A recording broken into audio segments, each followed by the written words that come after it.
And welcome everybody to another edition of the GSMC Baseball Podcast brought to you by the GSMC Sports Network.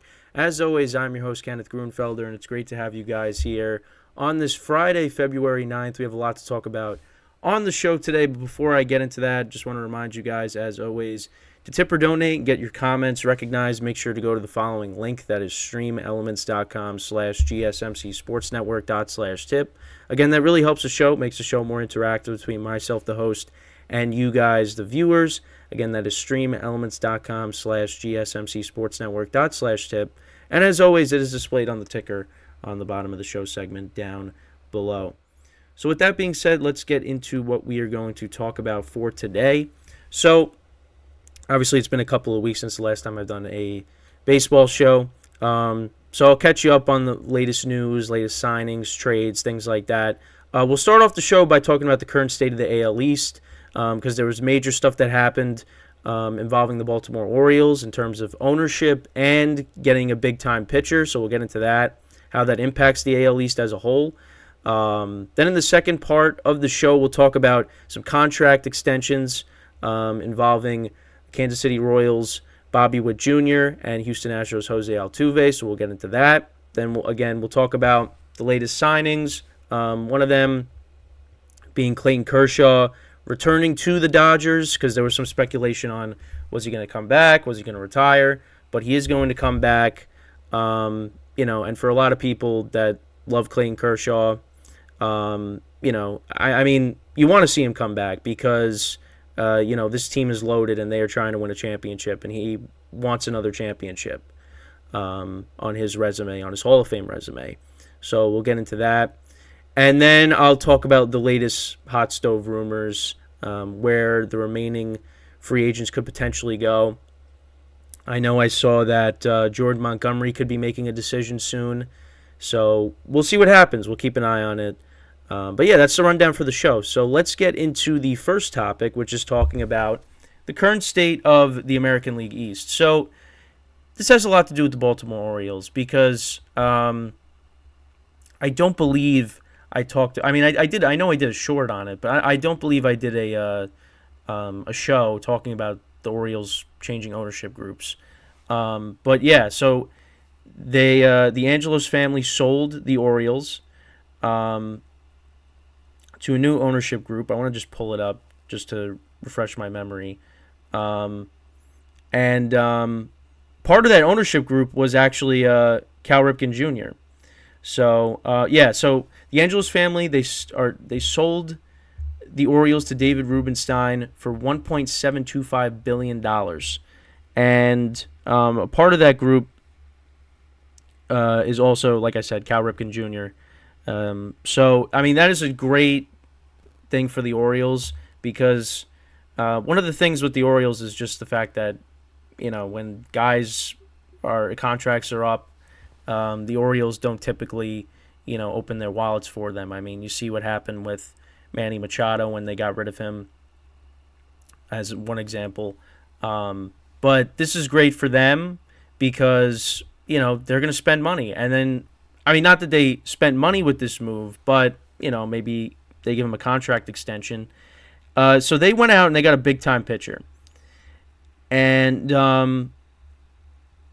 so the Orioles, for the most part, during the offseason, I mean, they didn't really do a ton. They did bring in Craig Kimbrell because, obviously, Batista, their all-star closer, is going to be out. So they brought him in to help out the bullpen. But the rotation still needed some work. And going into the year, I was saying that, maybe the Yankees are the favorites to win the division, even though I don't feel great about it. But still, I look at what the Blue Jays have done, what's going on with the Red Sox. The Rays are still going to be good, but I feel like the Yankees, with their rotation, if everything, pans out, they could be the team to beat in the AL East. But then the Orioles came out, surprised us, and they traded for one of the best pitchers in baseball in Corbin Burnes. So they traded for him in exchange for Joey Ortiz and DL Hall, plus a competitive balance pick. So, yeah, I was very surprised by this.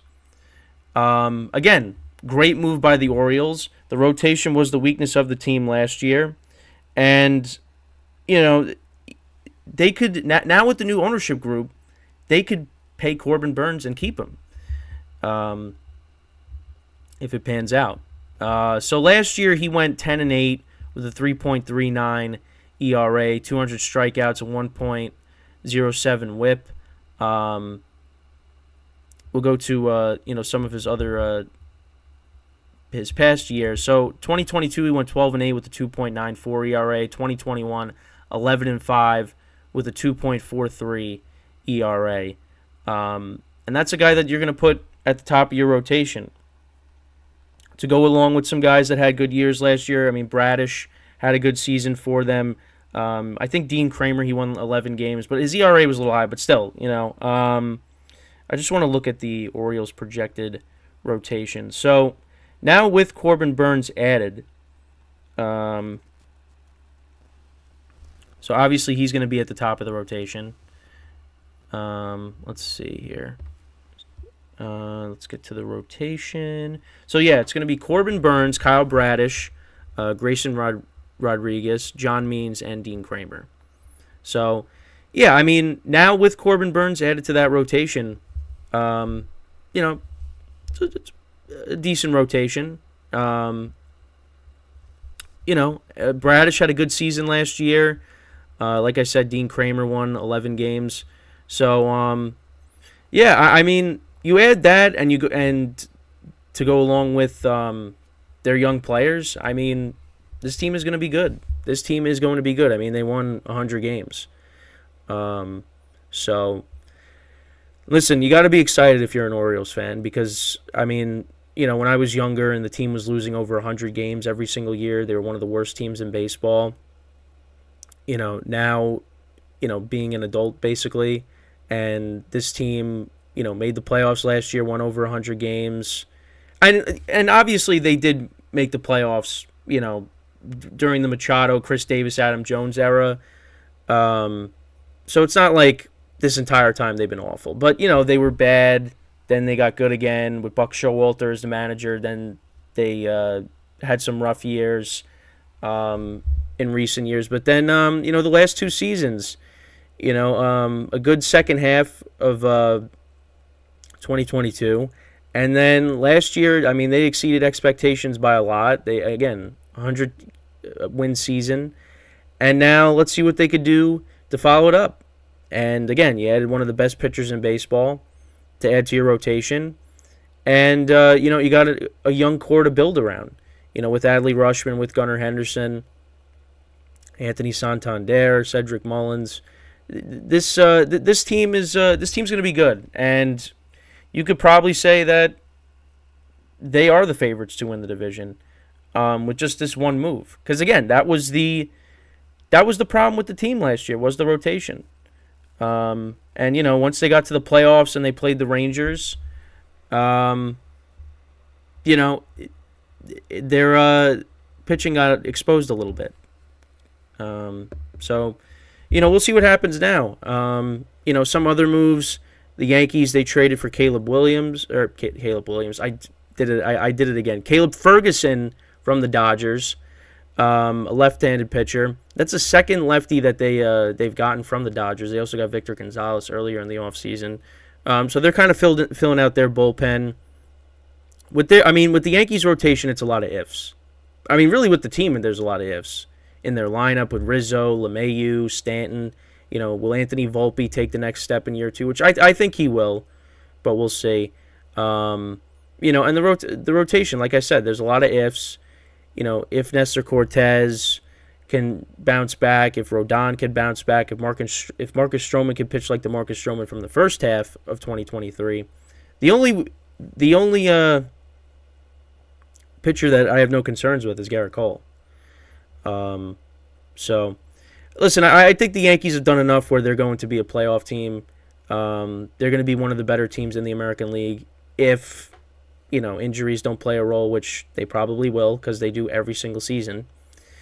But I don't know. I think especially with this Corbin Burnes move, and of course, I was kind of disrespecting the Orioles by saying I would take the Yankees as the favorites right now. I think the Yankees right now, they're, a second, third place team at the moment. Because, of course, then there's always the Rays. You got the Blue Jays there as well. But the Blue Jays, they really haven't done anything significant to upgrade their team. They signed IKF. They brought back Kevin Kiermaier. I think they also signed Justin Turner, I believe. Yeah, they signed Justin Turner to a one-year deal. So, and Justin Turner had a good season last year. Still a good bat to have. He's going to be their DH primarily. Can play some third, some first base. But again, the Blue Jays really didn't do anything significant. But they have a good rotation. It's really just been their lineup. I mean, you saw what happened in the playoff series against the Twins last year. It just their offense just could not get anything going. So, and the Red Sox, I don't know what the Red Sox are doing. I really have no idea. It doesn't seem like this ownership group is prioritizing, making this team a contender right now. They signed Lucas Giolito to, add to the rotation, and he did not have a good season last year. You trade Chris Sale to the Braves. You get a couple of players in that deal. I just don't know what they're doing. I don't really know what... And they were competitive last year. It's not like they finished with an... Well, what did their record end up being last year? I mean, because at one point, yeah, like them and the Yankees had like the same record. I mean, again, the Yankees only finished with 82 wins, but the Red Sox still were giving teams problems. So yeah, the Red Sox ended up finishing 78 and 84. It's just wow. They actually finished with the same road and home record, 39 and 42 on both at home and both on the road. So, yeah, I don't really know what the Red Sox are doing. Can I say, like, I feel bad for the fans? I mean, I'm not going to say that, but still, it's like, why? I mean, they're making the Red Sox look like a small market team. That's not what the Red Sox are.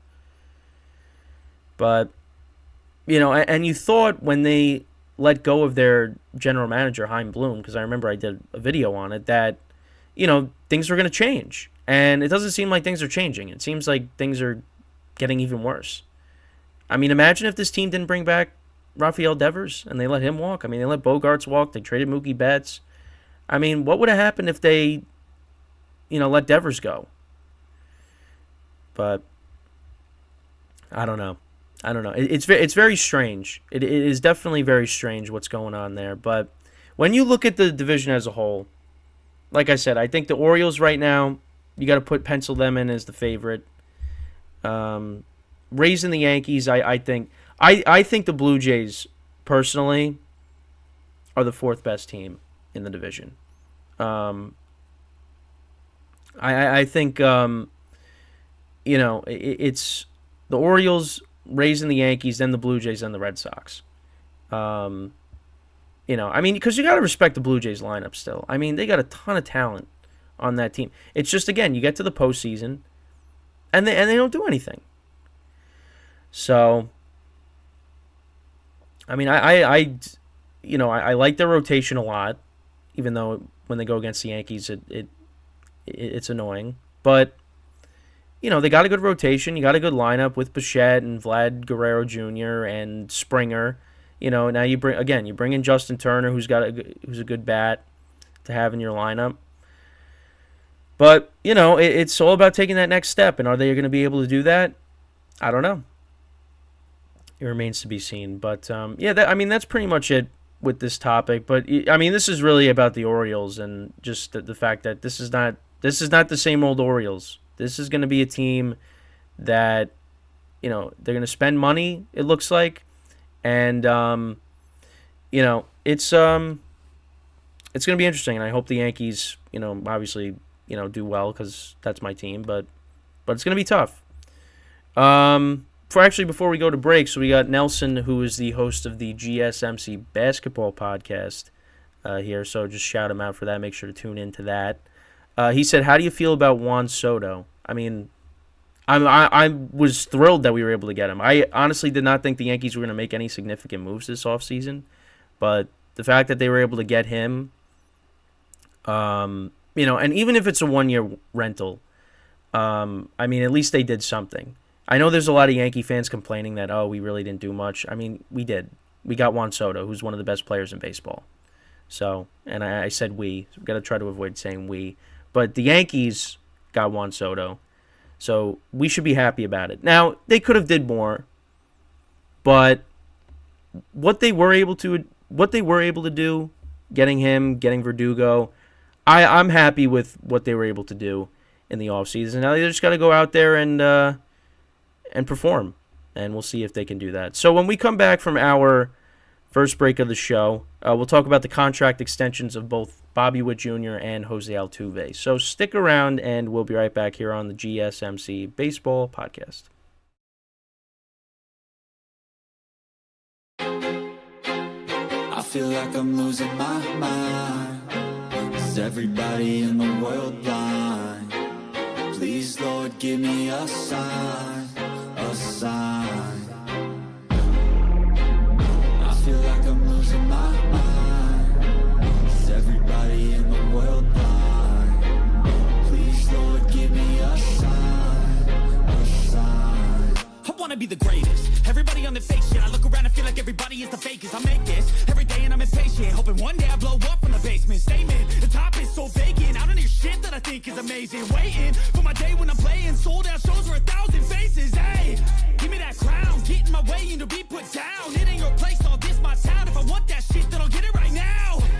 I'm losing it, the noose it fits. I'm losing shit, a stupid myth. You choose to live or choose to dip. You choose to fight or lose your grip and lose a gift. I feel like I'm losing my mind. Is everybody in the world blind? Please, Lord, give me a sign, a sign. I feel like I'm losing my mind. Is everybody in the world blind?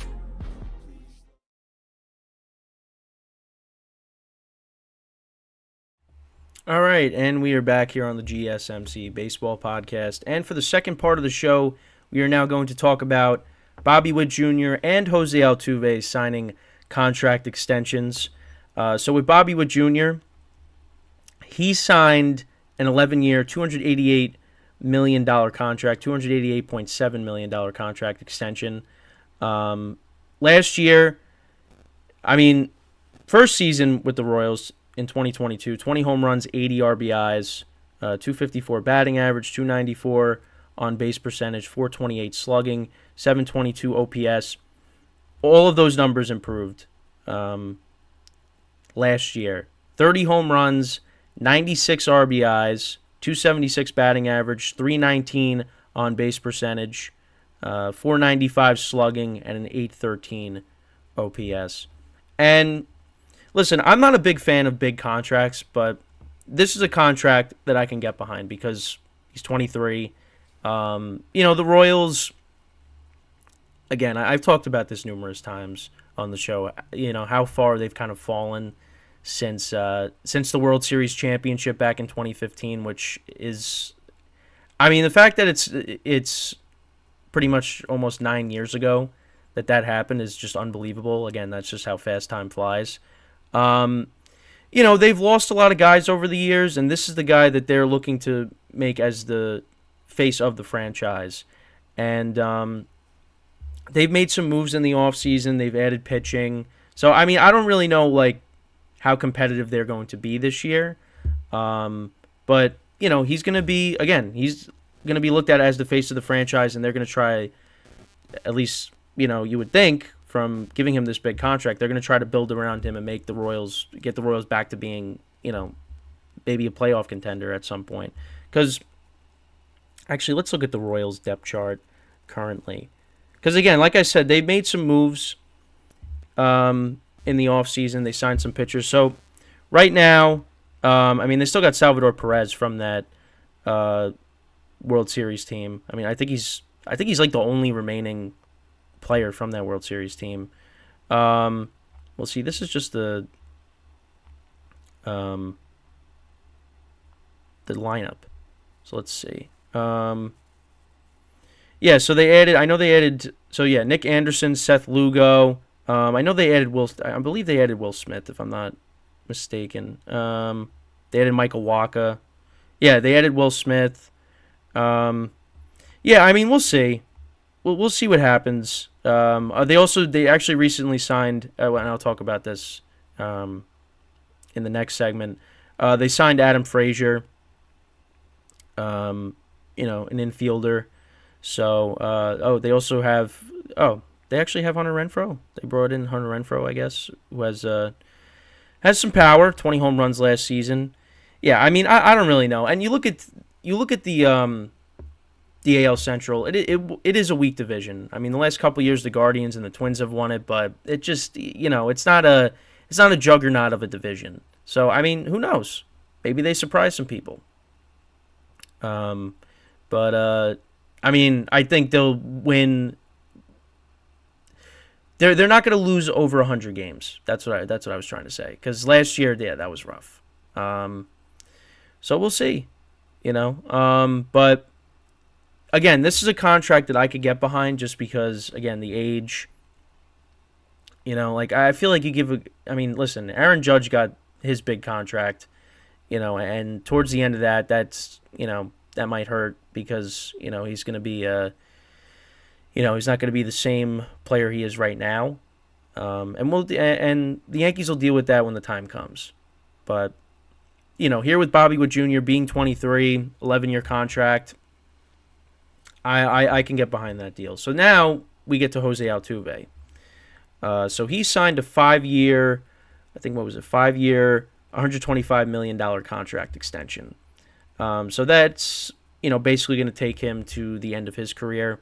And he said that, Houston is his home. He doesn't see himself playing anywhere else. And, yeah, so he is going to torment the Yankees. He's going to continue to torment the Yankees and other teams as well. Very good player.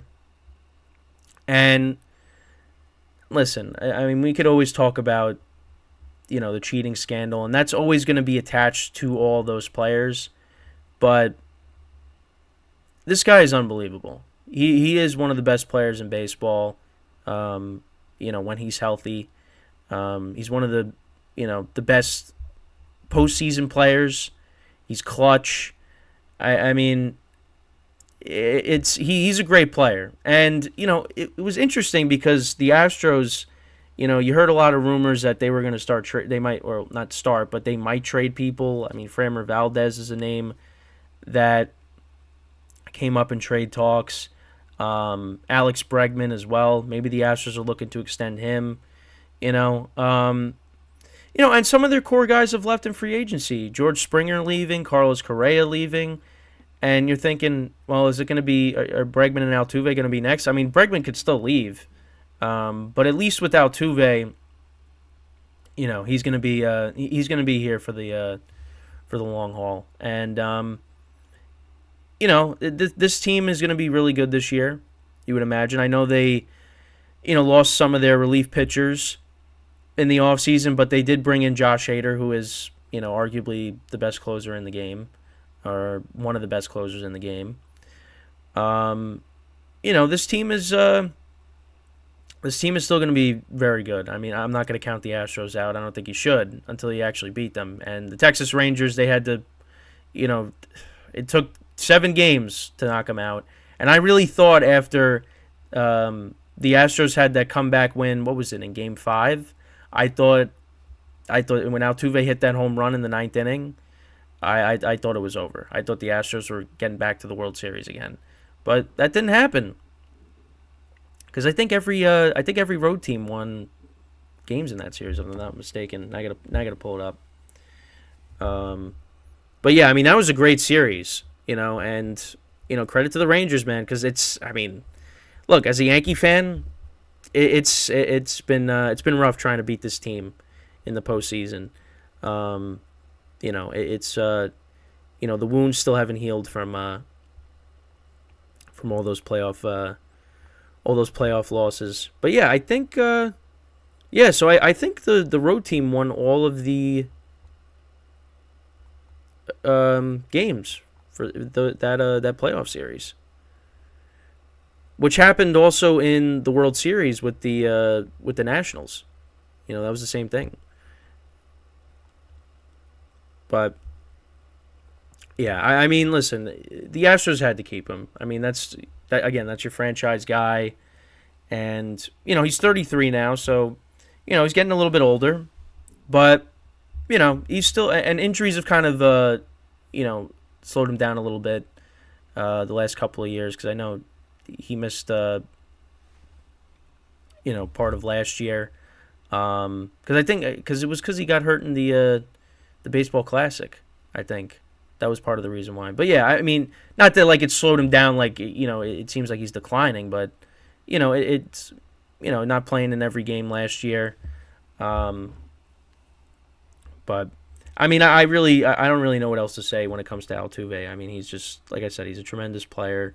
I mean, even with, like I said, the cheating scandal, it doesn't matter. The guy is still really good. I mean, that Astros team didn't need to do that, but they decided that they were going to go along with that. But yeah, looking at Altuve's stats from last year, so yeah, he actually only played in 90 games, 17 home runs, 51 RBIs, 311 batting average. I mean, the OPS 915 in 2022. He had what was his OPS? 921. The year before that was 839. 28 home runs in 2022, 31 home runs in 2021. I mean, the guy's just been consistent. If there's one word to describe him, is consistency. And he's always looking to jump on the first pitch. I mean, how many, the leadoff home runs that he's had. And we'll see. Again, we'll see how the Astros are this year. Obviously, they are in a competitive division. You got the Rangers, who just won the World Series. The Mariners are looking to bounce back. It's gonna be it's gonna be a dogfight, and you saw that at the end of the season. I mean, it just the game, the slim margin that separated the three teams. For the Mariners, they were the odd team out of it. And obviously, again, injuries can happen. But that's gonna be a competitive division, and we'll see who comes out on top. But yeah, I mean, that's pretty much it when talking about these two guys. Obviously, the Royals and the Astros are in two separate areas right now. The Royals are still trying to rebuild. The Astros trying to get back to another World Series. But let me know what you guys think about the contract extensions for both players. Before we go into our second break of the show, just want to remind you guys once again to tip or donate and get your comments recognized. Make sure to go to the following link. That is streamelements.com/GSMCSportsNetwork./tip. Again, that really helps the show, makes the show more interactive between myself, the host, and you guys, the viewers. Again, that is streamelements.com/GSMCSportsNetwork./tip. And as always, it is displayed on the ticker on the bottom of the show segment down below. So when we come back from our second break of the show, I will talk about the latest signings and trades that we didn't go over yet. And that is what we will do when we come back from our second break. So stick around, and we'll be right back here on the GSMC Baseball Podcast.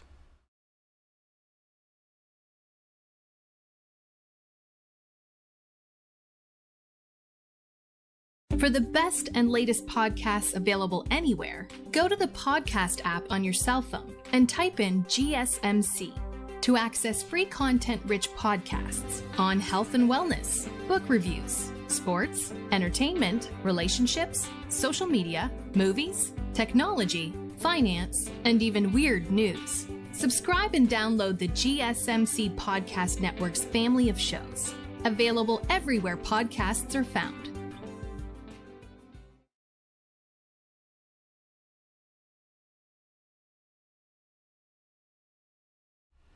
All right, and we are back here on the GSMC Baseball Podcast. And for the third part of the show, we'll just talk about the recent signings and trades since we last did a show. So obviously I wanted to get into Clayton Kershaw because there was speculation on whether he was going to come back or not.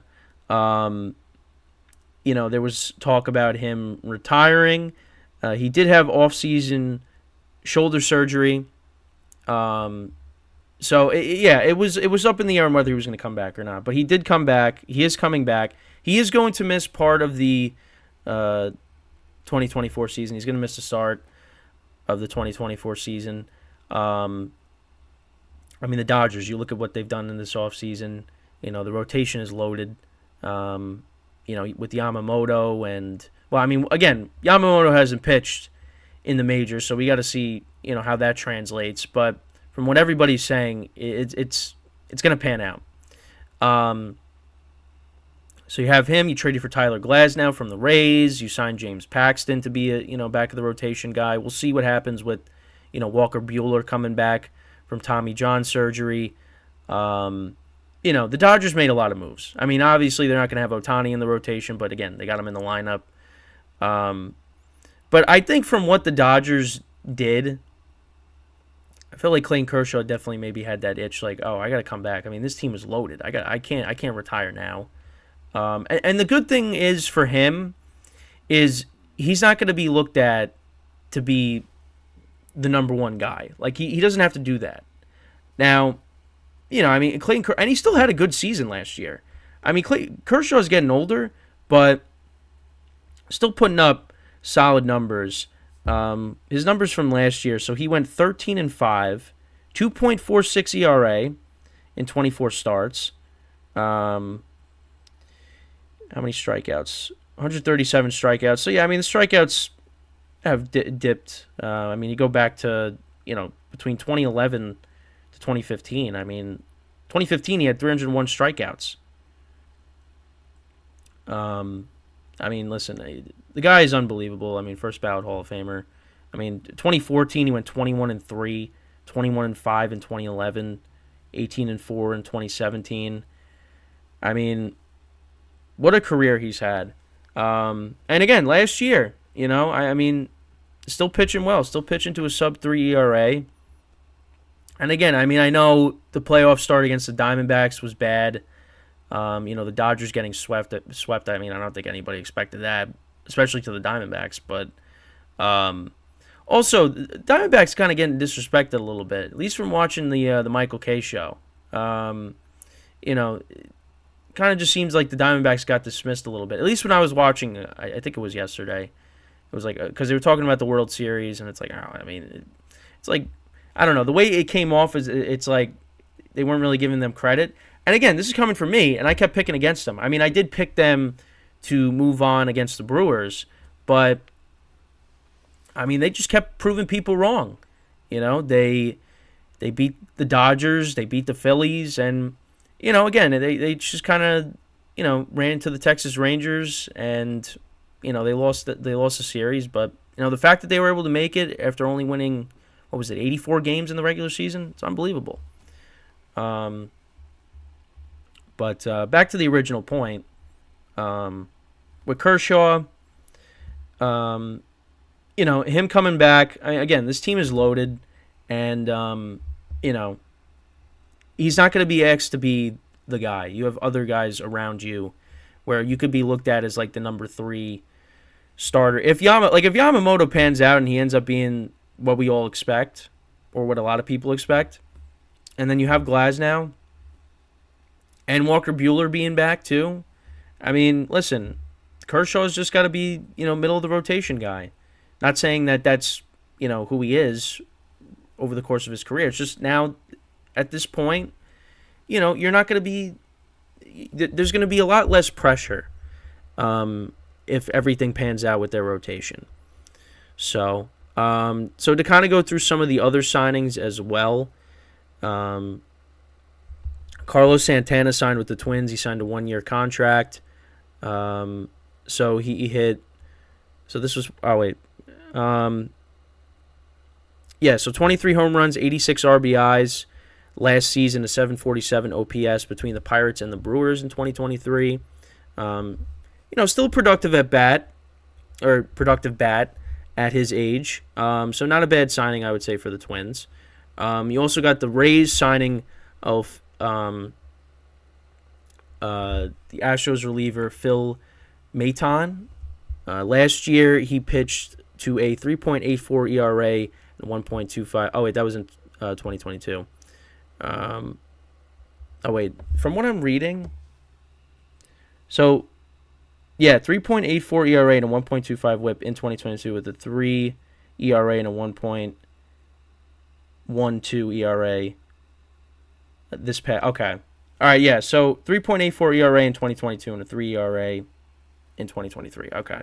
The way I read that was weird, but or at least how they worded it was kind of strange. But yeah, so the Rays add him to their rotation again. The Astros, some of their relief pitchers were free agents, and teams were picking them up. Like I said, the Yankees, they acquired Caleb Ferguson from the Dodgers, the second left-handed pitcher that they acquired here in the offseason. We talked about Kershaw. Also, the Seattle Mariners did make a move. They they traded for Jorge Polanco. Dealt with injuries recently, but I think he could be a decent bat to have for them. The Angels, they signed Aaron Hicks. Once he got traded to the Orioles, he looked like a better player. And listen, with Mike Trout, dealing with injuries constantly, I mean, you need some depth at that position. And, he's going to be joining Taylor Ward, Joe Adell, Mickey Moniak. So, I mean, we'll see. I think that change of scenery, definitely helped Hicks. And good for him. I mean, he. I think it was a rough go with the Yankees, and I mean, you saw how different it was once he went to the Orioles. I mean, he looked like a different player. Also, the Cubs. I don't think I went over this the last time I did a show, but the Cubs, they signed Hector Neris, again, one of the other Astros relief pitchers that was on the market. He signed a 1-year, $9 million contract with an option for 2025.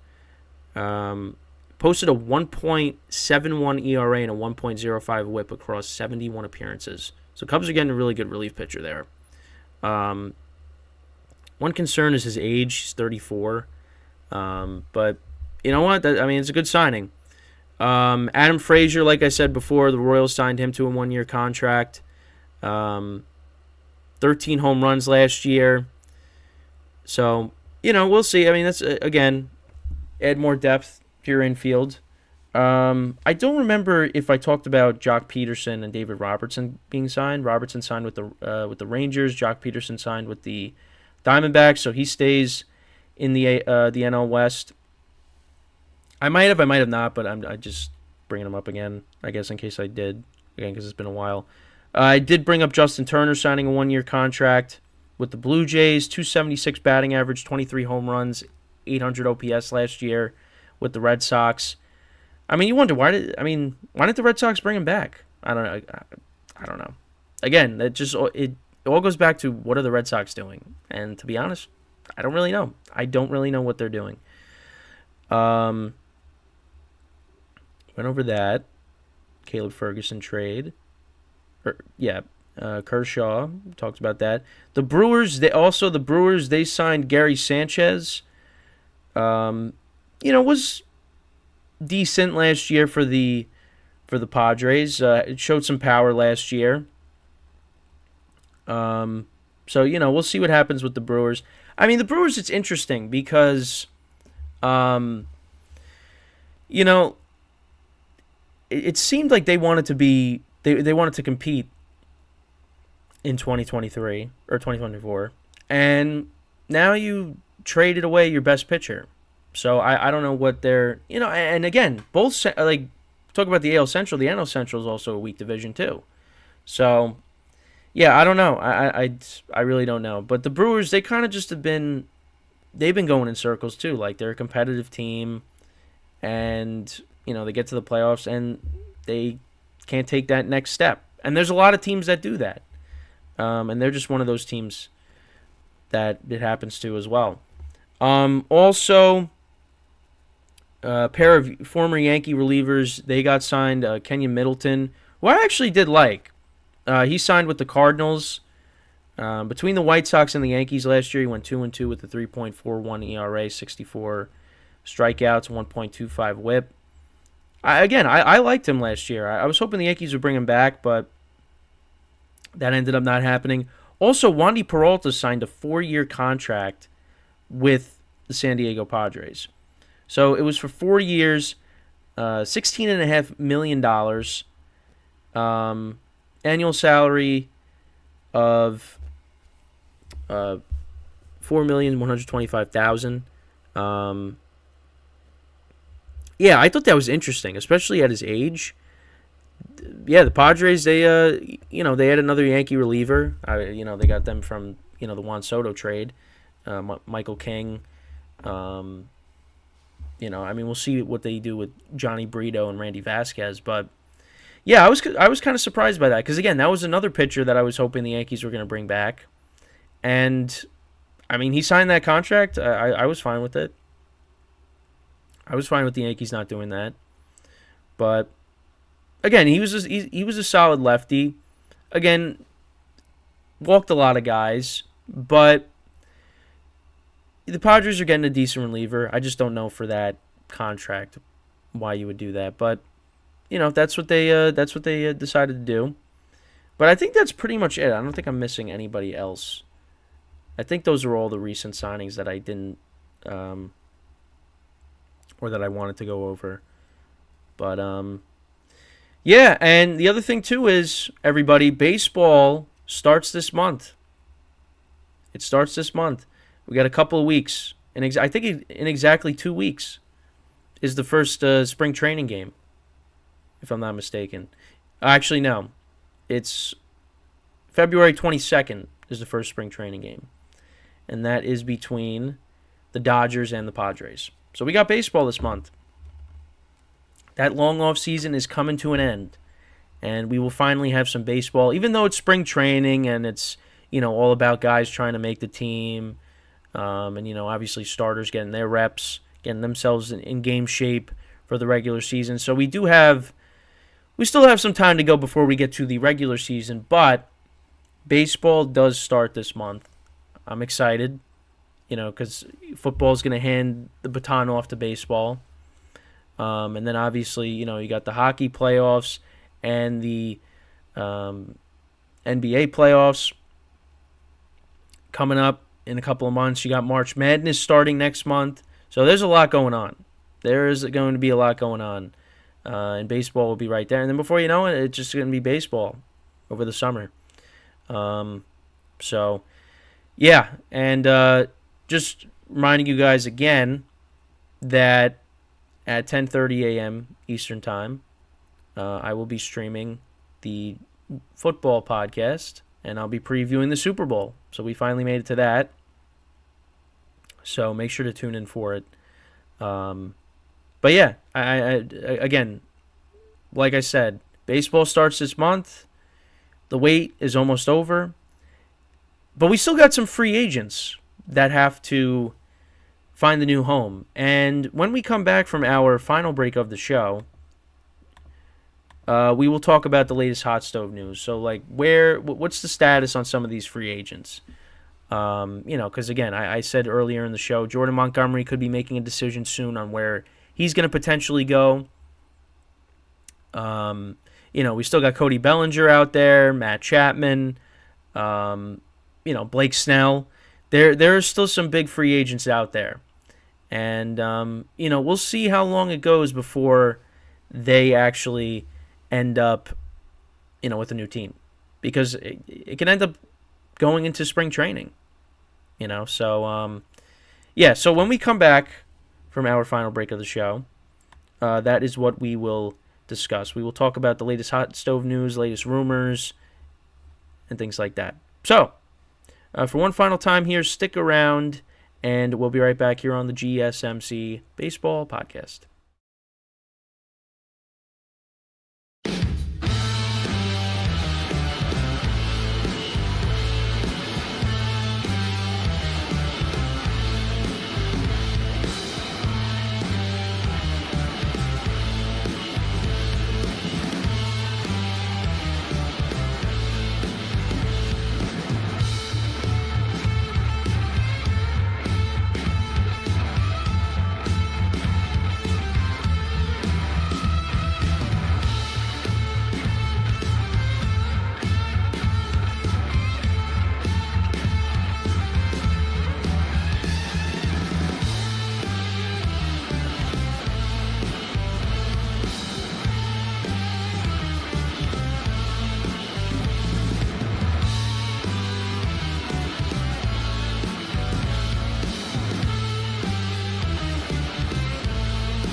All right, and we are back here on the GSMC Baseball Podcast. And for the final part of the show, we're going to talk about the latest hot stove news, rumors, what could possibly happen, where the remaining free agents could potentially sign. So one thing that's interesting is that the Phillies could sneak in.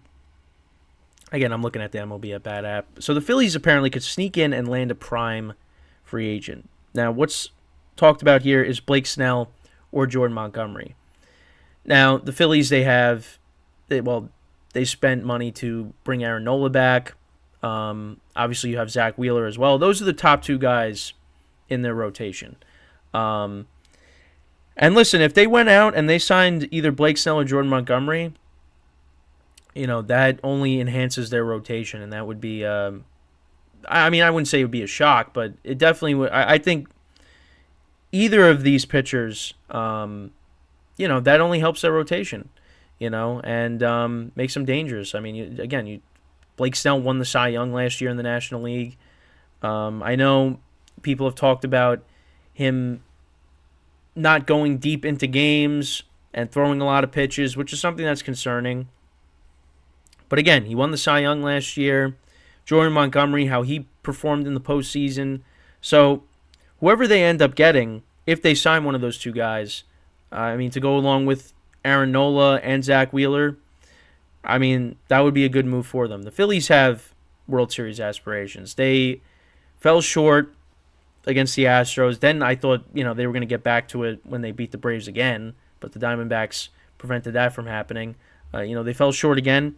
This year they're trying to get back, and they have a very good team. So we'll see if they can get it done, and we'll see if this ends up happening, if they end up getting one of these two pitchers. So the other thing is Montgomery most likely will sign by next week. So we'll see if the Phillies end up being that team. If the Rangers bring him back, I don't know. We'll have to see. It'll be nice to, if he does sign, because, again, the speculation of where him and these other guys are signing, it's, we just want them to sign already. But might have to wait a little bit longer. And I did a short on this yesterday. So the Dodgers and the Phillies are seen as possible trade fits for Red Sox Kenley Jansen. Now, Kenley Jansen spent most of his career with the Dodgers. And the Dodgers, again, they just continue to add and add and add to their team. And they could be looking to maybe bring back a familiar face. Because, Kenley Jansen had a lot of great years with the Dodgers. And, again, another bullpen arm to add. We'll see. Phillies, we just talked about them with maybe making a splash to get, Jordan Montgomery or Blake Snell. Again, can never have too many pitching. Too much pitching. So, we'll see what happens there. Also did a short on this. The Mets spoke with J.D. Martinez. Listen, J.D. Martinez is getting older, but again, like Justin Turner, Justin Turner's a little bit older, but still, J.D. Martinez is still a productive bat. And even bringing him in on a one-year deal, that helps the Mets lineup. Definitely helps the Mets lineup. Gives them a quality DH, because that's something that's been a weakness for this team. How many times did you hear them complaining about Daniel Vogelbach? You bring in J.D. Martinez, coming off of a solid year with the Dodgers. I think that should pan out, if that ends up happening. But the Mets got to go out and do it. I'm curious to see what's going to happen with the Mets this year, because they really didn't make any big splashes. They traded for Hauser. They signed Severino. But, it's I think the lineup is still good. Hopefully Edwin Diaz comes back and, at least could be close to what he was before the injury. I don't think this team is going to be awful. I think this team, maybe could, contend for a wild card spot, because, the Braves, it's just, it's like the Braves, and then it's, I shouldn't say that because you got the Phillies, but yeah, the Mets are kind of, that third, fourth place team right now. And let's not forget the Marlins made the playoffs last year. So we'll see. We'll see. But this would definitely help the Mets if they were able to get JD Martinez. Also, another interesting thing, so the Guardians are drawing interest from multiple teams on their all-star closer, Emmanuel Clase. Listen, I think whoever would end up with him, I mean, that would be a good move. Again, was one of the best closers in the game, and definitely will help a team that's contending. He led the majors in saves in 2022 and 2023. He also made the All-Star team in each season. He finished with a 3.22 ERA across 72 and two-thirds innings over 75 appearances last year. From 2021 to 2022, he posted a 1.33 ERA through 142 and a third frames. Strikeout rate dropped about a quarter in 2023, down to 21.2%, but his ground ball rate 56.6% and barrel rate 5% remains strong. That's what it says here on the MLB hot stove part. And here it talks about the Red Sox, maybe trading Kenley Jansen. Also, multiple teams are interested in Gio Urshela. The Yankees, the Mets, the Marlins are teams that are listed. Played with the Yankees for a couple of seasons. And he was pretty good. I liked Gio, but I don't think he's somebody that's going to move the needle for the Yankees. I think it's for depth. Because again, question marks, ifs. DJ LeMahieu bounced back in the second half, but are the Yankees really going to rely on him to play every single day at third base? Because I don't know what. So who's going to be the backup third baseman? Is it going to be Oswald Peraza? Is that who's going to be the backup? And Peraza, I mean, didn't really make that much of an impact last year for the Yankees. They're expecting big things out of him, but I don't know. That's an interesting position because I don't think LeMahieu is going to play. I mean, LeMahieu's not going to play every single day, but who's going to... I mean, I guess it's going to be Peraza then. So, I mean, we'll just have to wait and see because they traded... Well, not that they traded, but they let go of Josh Donaldson. So they kind of don't have that backup third baseman. You got Gleyber Torres who could shift over to shortstop in case... Well, actually, yeah, Peraza could play shortstop. He could play third base. He could play second base. He could play all the infield positions outside of first base. So, I guess Peraza is probably the guy, unless maybe they trade him for a pitcher. Because I'm just throwing that out there. I have no idea. But Gio Urshela, they had him play shortstop in 2021 because Gleyber Torres just was not panning out at short. So they put Urshela at shortstop. And Gio usually plays third base. So, yeah, I guess for depth, it wouldn't be a bad signing. So, we'll see. We'll see what happens there.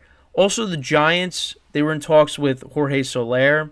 Last year, Wilmer Flores led the Giants with 23 home runs. So, listen, and not to discredit Wilmer Flores, but, you want to add more power to your lineup. And the Giants, they've been looking to make some splashes here. And to add Soler to the lineup, add some more power, that would be a good move, I think. Just to, lengthen the lineup a little bit. But, again, and then also the more Dylan Cease talk. I mean, we'll see what ends up happening. I mean, I guess probably the White Sox are probably going to end up waiting till the trade deadline to end up moving him. And also another thing with the Yankees, so they did not want to move off of one of their top prospects, Spencer Jones, and I think that's who the Brewers wanted because the Yankees also were the Yankees were in on Corbin Burnes, and also I think Dylan Cease. I think Spencer Jones is who they would have to give up in order to get one of those two guys. And I don't know how I feel about it, just because, I mean, Corbin Burnes, I maybe would have done it because, again, that's one of the best pitchers in baseball. And with the amount of question marks that the Yankees have in their rotation, I mean, maybe you do that. Because also you got Judge, you got Dominguez, who's going to come back eventually. I mean, I guess it remains to be seen with Soto if the Yankees are able to bring him back.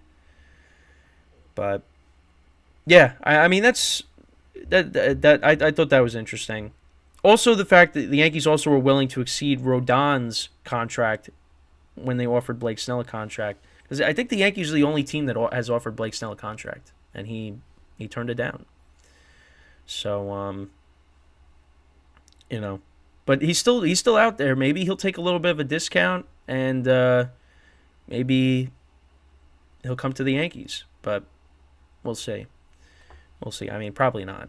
I know I keep bringing up the Yankees, but yeah, I mean, that's pretty much it when talking about the latest hot stove rumors. Again, baseball starts.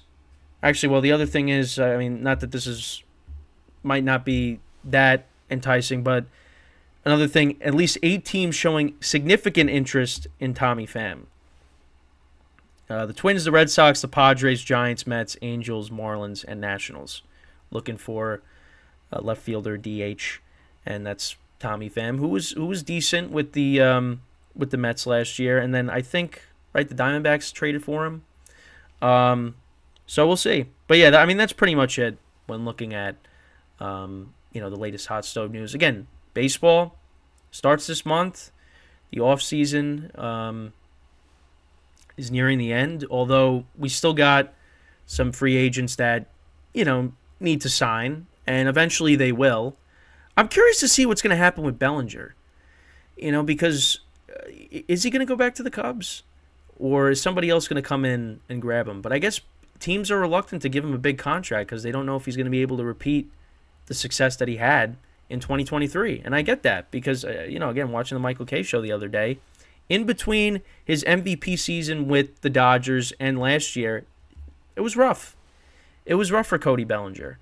So I can understand why teams would be a little skeptical about him, and maybe he's not going to be able to repeat that success. So we'll just have to wait and see. But yeah, I mean, again, there's still some big free agents out there that still got to sign, and whenever that happens, obviously we'll touch upon it. But yeah, I mean, that's pretty much it with the show for today. In a little over a half hour, about a half hour, I'm going to be streaming the GSMC football podcast, so make sure to tune in for that. It's going to be a Super Bowl themed show. We're going to preview the game. We're going to talk about how both teams got to the Super Bowl, the kind of seasons that they had to get to this point. And, we'll talk about why each team will win the Super Bowl. Give reasons why each team will win the Super Bowl. So that'll be the rundown for the show. But yeah, that's pretty much it on the baseball side of things. Hope you guys tune in for the football podcast. Thank you guys for tuning in for today. That is all the time that we have. As always, I am your host, Kenneth Grunfelder, signing off from the GSMC Baseball Podcast, brought to you by the GSMC Sports Network. Have a good day. Hope to see you guys in a half hour, and if not, take care, and I will see you guys next time.